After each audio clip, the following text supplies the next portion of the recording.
지난 토요일부터 매일 성경에서 로마서가 시작이 되었습니다.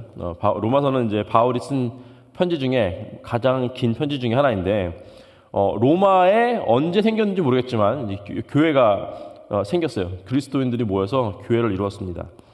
그런 중에 일단 이제 그리스도인들이 이제 각국에서 모였으니까 유대교 출신 그리스도인도 있고 또 이방인 출신 그리스도인들도 있었어요. 근데 그런 중에 AD 49년경에 클라우디우스 황제가 이제 칙령을 내립니다.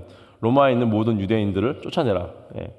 그래서 다 쫓아났습니다. 그리고 클라우디우스의 통치가 아주 짧게 끝났는데 한 5년 정도 후에 끝났는데 그 후에 다시 로마에 유대인들이 다시 돌아오게 됩니다. 그래서 이제 칙령이 내려졌을 때 모든 유대인들이 쫓겨났으니까 유대교를 믿는, 그러니까 그런 유대인들도 쫓겨났고 예수를 믿는 유대인들도 같이 쫓겨났습니다.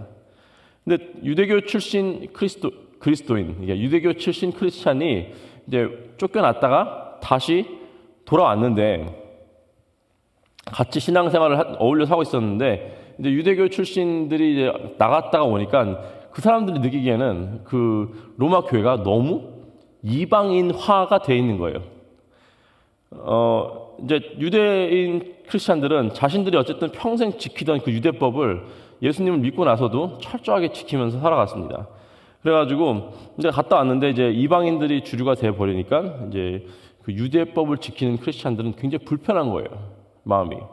그래서 교회 안에서 이 대립을 하게 됩니다. 양극화가 생깁니다. 그래서 바울은 이제 이렇게 분리가 되고 분열이 일어나는 교회에게 교회를 돕기 위해서 다시 하나가 되라라는 마음으로 이 펜을 들고 로마 교회를 위한 편지를 쓰게 되는 게 로마서인데요. 물론 이제 교회가 분쟁이 있고 이러면은 사회의 덕이 되지 않습니다. 그렇죠? 어느 교회나 마찬가지고 지금 2000년이 지난 지금도 교회 안에 분쟁이 있다면은 그 사회의 덕이 되지 않고 하나님의 영광을 가리게 되는 것이죠. 또 그렇기도 하지만 또 바울은 이 스페인에 가는 것이 목적이 아니었으니까 못 갔지만 결국에는 뭐 갔다는 얘기도 있고 어쨌든 스페인을 가야 되는데 로마가 굉장히 그 전략적으로 중요한 위치에 있었어요. 그래서 바울도 늘 나는 로마를 가야 된다라고 얘기했고 편지에도 써 있습니다. 나 가길 원한다. 그래서 로마 교회가 잘 그 주님 안에서 이 지역사회의 덕이 되고 하나가 되어서 열심히 신앙생활을 하고 있어야 되는데 그래야 뭐 로마를 거쳐서 스페인에 가지 않겠습니까? 근데 그러지 못하는 모습을 보고 교회가 교회다워질 수 있도록 하나가 되고 또 선교와 이 전도의 어떤 중요한 역할을 위해서 쓰임받게 하기 위해서 바울은 다시 한번 정말 올바른 신학으로 올바른 복음으로 그 교회가 하나가 되기를 원하는 마음으로 이 로마서를 썼습니다. 그래서 교회가 교회다워지기 위해서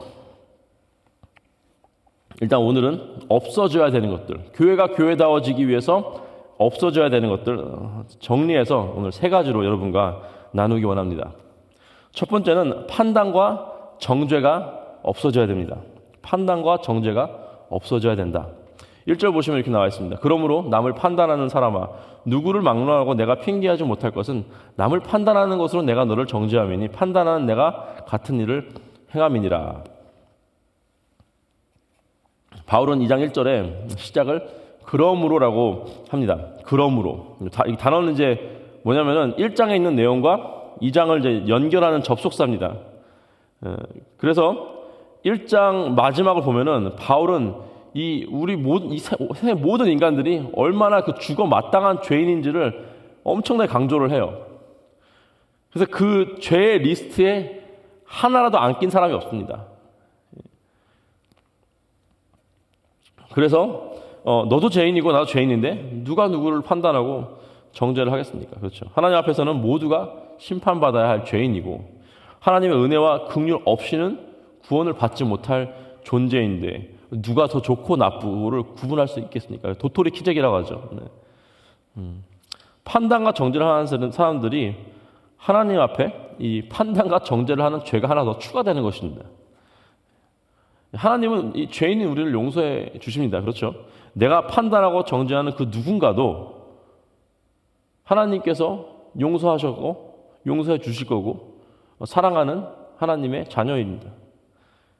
내가 받은 십자가의 보혈의 은혜가 그 상대방에게도, 내가 정죄를 혹시 하는 사람들이 있다면 그 사람에게도 적용이 될 수 있다는 것이죠. 근데 이제 누군가를 판단하고 정죄한다는 것이 어떤 의미인가 보면 4절에 이렇게 나와 있습니다. 혹 내가 하나님의 인자하심이 너를 인도하여 회개하게 하심을 알지 못하여 그의 인자하심과 용납하심과 길이 참으심이 풍성함을 멸시하느냐. 하나님을 멸시한다는 거죠. 엄청난 무게가 있는 것입니다. 그러니까 단순히 우리가 누군가의 죄악을 말하고 그 사람을 향해 판단의 잣대를 세우면서 그 사람의 어떤 잘못을 이렇게 들춰내며 정죄를 하는 것이 그냥 거기서 끝나는 것이 아니라 하나님께서 하나님의 그 인자심과 용납하심과 그 풍성한 은혜, 또 길이 참으심, 인내를 멸시하는 것이 된다 이것입니다. 하나님의 그 우리를 향한 그 구원의 그 사랑, 이것을 멸시하는, 없인 여기는 행동이 바로 판단과 정죄라는 것입니다. 이건 나의 구원과도 연결된 문제이죠. 내가 구원을 받은 것이 하나님의 풍성하신 인자와 용납과 인내로 인함인데도 불구하고, 나도 구원받았음에도 불구하고 그 구원을 해주신 하나님의 그 성품을 멸시하는 행위가 바로 판단과 정죄라는 것입니다. 그러면 이 교회 안에서 판단과 정죄가 난무한다. 그럼 어떻게 되겠습니까? 그럼 하나님의 그 교회를 구원하신 인자와 인내와 사랑의 그 성품을 멸시하는 사람들이 모이는 것입니다. 하나님을 없인 여기는 거, 하나님을 없인 여긴 사람들이 모이게 되는 거예요. 그렇다면은 이 교회가 교회 되게 하는 그 복음의 능력이 작용을 하지 않는 것입니다. 복음이 능력이 없는 것이 아니라 복음을 올바르게 받아들이는 사람이 없다라는 것이죠. 그게 이제 로마 교회의 어떤 문제였습니다. 두 번째는 당을 짓는 행위가 없어져야 한다. 당을 짓는 행위가 없어져야 된다. 8절에 오직 당을 지어 진리를 따르지 아니하고 불의를 따르는 자에게는 진노와 분노로 하시리라. 이제 여기서 이제 당을 짓는다라는 말은 이렇게 팔을 만들어서 분열을 한다라는 의미로 생각을 많이 하시는데, 사실은 이제 원어의 에리시아라는 그 단어는 뜻이 몇 가지가 있었어요. 그 중에 하나는 이제 이기적이다라는 뜻이 있습니다. 또는 다툼이라는 뜻도 있었고요. rivalry, 경쟁하는 구도를 만든다라는 뜻이 있습니다. 그래서 제 생각에는 이제 개역개정 번역에서는 이 모든 것을 다 합쳐서 조합하여 가지고 당을 짓는다라고 표현을 했는데, 대부분 영어 성경에서는 self-seeking, 이기적인 마음으로 행동을 한다라고 번역을 했습니다. 교회 내에서 어떠한 그룹을 만드는 것 자체가 잘못되었다는 것이 아니라, 이기적인 목적을 가지고 이기적인 목적을 위해서 경쟁을 만들기 위해서 이 그룹을 짓는 것이 잘못되었다라고 해석을 하는 게 더 원어와 맞는 해석인 것 같습니다. 누구랑 경쟁을 하느냐? 이거 바로 불의를 따르면서 진리와 경쟁을 하는 것이죠. 불의를 따르기 위해서 진리와 경쟁을 하는 것이 오늘 이 당을 짓는다라는 단어를 우리가 표현할 수 있습니다. 문제는 이제 당을 짓는 사람들이 자기가 진리라고, 자기가 추구하는 것이 진리라고 착각을 하는 것이 문제이죠. 그리고 자신과 대립하는 사람들이 불의이고요. 그럴 땐 정말 답이 없습니다. 어떻게 해야 됩니까? 그러면 하나님의 말씀이 기준이 되고 그것이 진리가 되어야 하는 것입니다. 그것이 우리 모두가 추구하고, 내가 어떻게 하면 주님 말씀을 더 잘 이해하고 더 잘 따르며 내 삶에서 주님 말씀이 더 잘 흘러나올까라는 것을 고민하고 추구해야 된다는 것이죠. 그리고 내가 하는 말이, 내가 하는 결정이나 그런 모든 것들이 나의 이익을 위해서 하는 것인지 아닌지를 정말 잘 구별할 필요가 있습니다. 자신을 잘 돌아보고 자신을 파악하는 것만큼 정말 어려운 거 없습니다. 그렇죠? 우리는 스스로 늘 우리는 의롭다라고 생각을 하고 살고 있어요. 그게 기본 베이스에 깔려 있습니다. 내가 맞다라는 생각이 늘 기본 베이스에 깔려 있기 때문입니다. 세 번째 없어져야 되는 것. 교회가 교회다워지기 위해서 없어져야 되는 것. 율법주의가 없어져야 됩니다. 12절에 무릇 율법 없이 범죄한 자는 또한 율법 없이 망하고 무릇 율법 있고 범죄한 자는 율법으로 말미암아 심판을 받으리라. 유대인들이 착각한 것이 여기 있었는데요. 자신의 힘으로 율법을 지키면 의로워진다라고 생각을 하죠. 그렇죠? 그건 예수를 믿고도 변하지 않았습니다. 그 생각은. 하지만 절대로 인간의 힘으로는 율법을 온전히 지킬 수가 없습니다. 그렇기 때문에 율법을 이제 한순간이라도 어기면은 그 율법이 기준이 되어서 그 사람들은 정죄를 받고 심판을 받게 되는 것이죠. 근데 여기서 사실은 율법주의만 얘기한 건 아닙니다. 율법주의만 얘기한 것이 아니고 사실 방종주의도 이야기를 하는 거예요. 방종주의. 율법주의가 나쁘다고 하면서 율법주의가 나쁘니까 나는 율법을 따르지 않겠다. 그래서 율법 없이 막 사는, 이게 방종주의예요. 율법주의의 반대말이 방종주의입니다. 그렇게 살아도 심판받는 것은 마찬가지라는 것입니다. 율법이 없는 이방인에게는 적어도 양심이 있고 자신의 양심에 의한 그 잣대로 그것 자체가 자신의 율법이 되는 것입니다. 써져 있는 글은 아니지만 어쨌든 내가 어떤 기준이 되어서 그래서 스스로 어떤 가지고 있는 그 잣대도 사실은 본인이 지킬 수 있는 만한 능력이 없어요. 율법보다 훨씬 낮은 잣대입니다. 사실은 율법이야말로 진짜 가장 높은 하나님의 어떤 그 인간을 향한 기준이 가장 높은 기준이 되는 것인데 사람이 가진 어떤 기준은 그것보다 높을 수가 없죠. 근데 우리는 그것조차 내가 만든 기준조차도 지킬 수 없는 그런 연약한 존재입니다. 그래서 이제 물어보면 돼요. 그 복음을 전할 때 당신은 스스로 의롭다고 생각하십니까? 물어보면은 아무도 나는 의로운 사람이다라고 말하는 사람이 없어요. 진짜 신기하게도.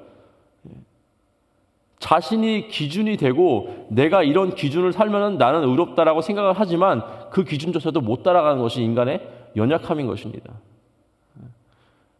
나는 괜찮은 사람이다라고까지는 표현할 그냥 진짜 자만한 사람이에요. 나는 I'm a pretty good person. 이 정도면 괜찮지라고 말하는 사람이 있어도 나는 의롭다라고 말하는 사람 한 명도 없었어요. 여태까지.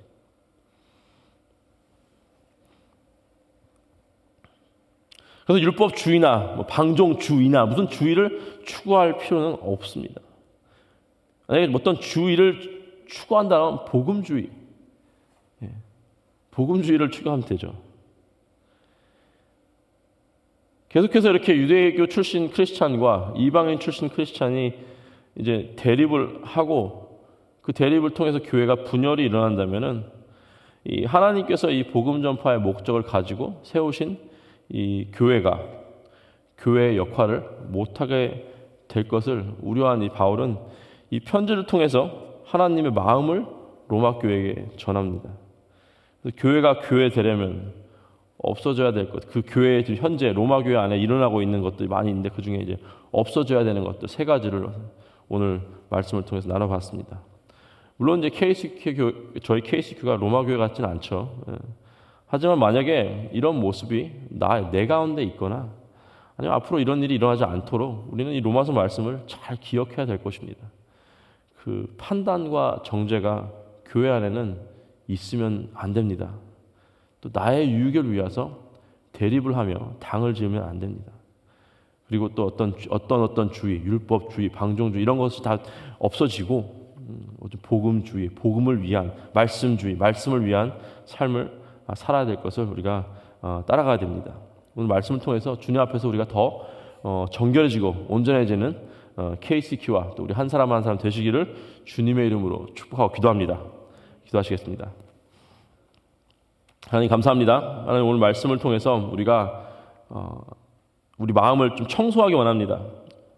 듣기 어려운 말이고 우리 마음을 찌르는 이런 말씀이지만 이런 말씀을 통해서 우리가 우리의 마음 가운데 우리 영이 깨끗해지기 원합니다. 주여 함께하여 주시옵소서. 우리 마음 가운데 판단과 정죄가 있었다면은 그만하고 하나님의 그 귀하신 성품을 업신여기지 않도록 하나님께서 도와주시옵소서.